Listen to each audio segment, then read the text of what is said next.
cannabis industry needs a union in order to protect the integrity of the craft growers. Right now, legalization is awesome. Don't get me wrong. Cannabis should be legalized. It should have been legalized a long time ago.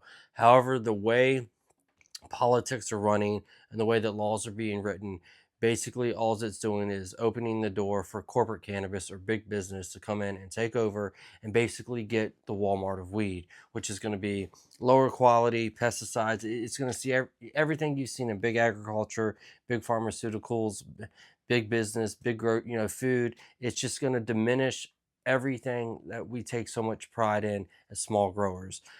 And for a long time, I've been advocating for small growers, and it took me a little bit of time to realize that we need a union. So, guys, what I've done is I've actually got a basic structure that you can see in the description below this video as well.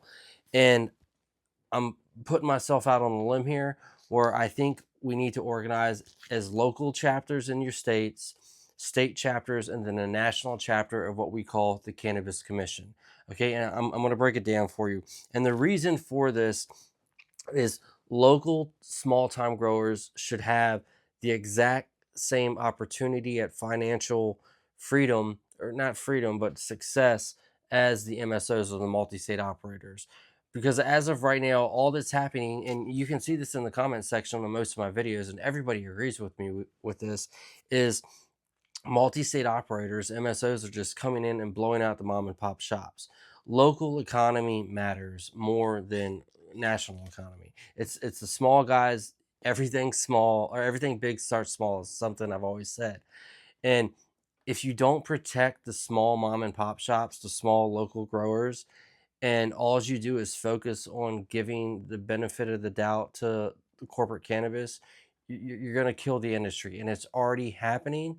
But thankfully, cannabis isn't federally legal yet. So let me basically break down what I have in this video to explain my thoughts on this. And if you have anything you think could improve this, please let me know. But like I said, all of this will be in the description below as far as the formal breakdown.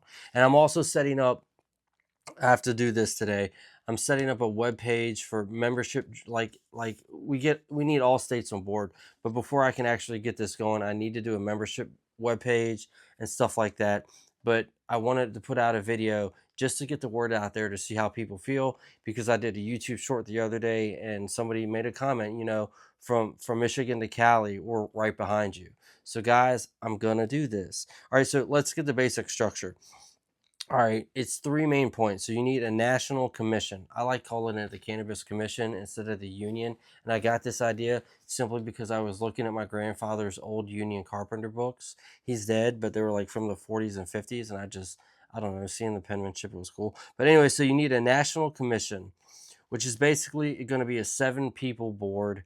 And, 7, because you don't want to, there's got to be votes. So you don't want an even number. So there's a tie vote. So you always got a tiebreaker.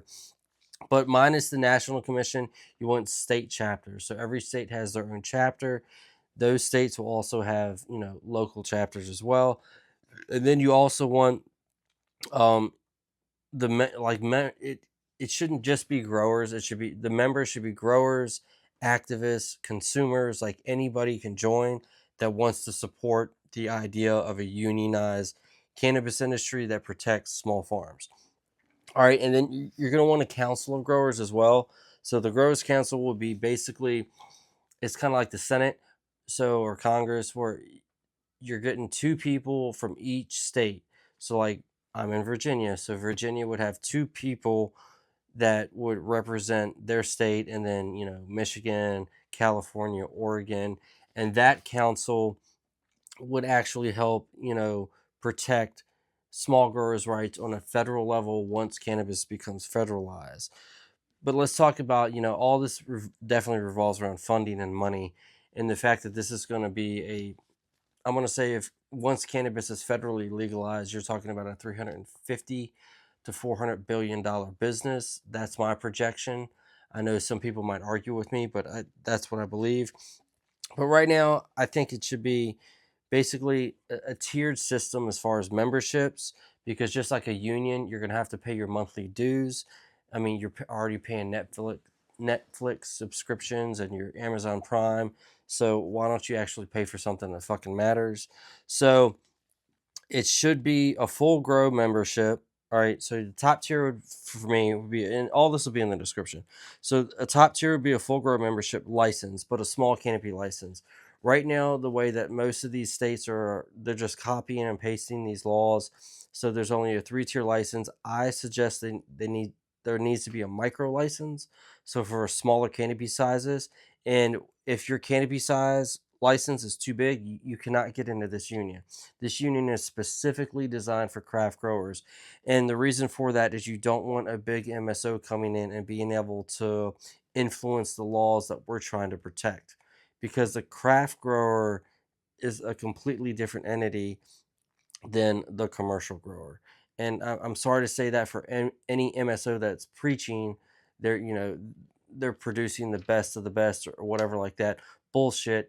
Most of these MSOs are just doing it for money, and is and the passion side of it is just, it's a marketing tool, and you guys are really destroying small time farms. Not cool.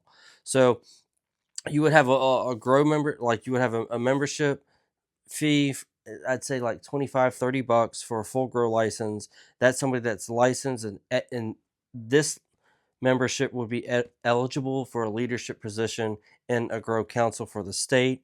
Then you would have supporting members. That would be like consumers, activists, researchers.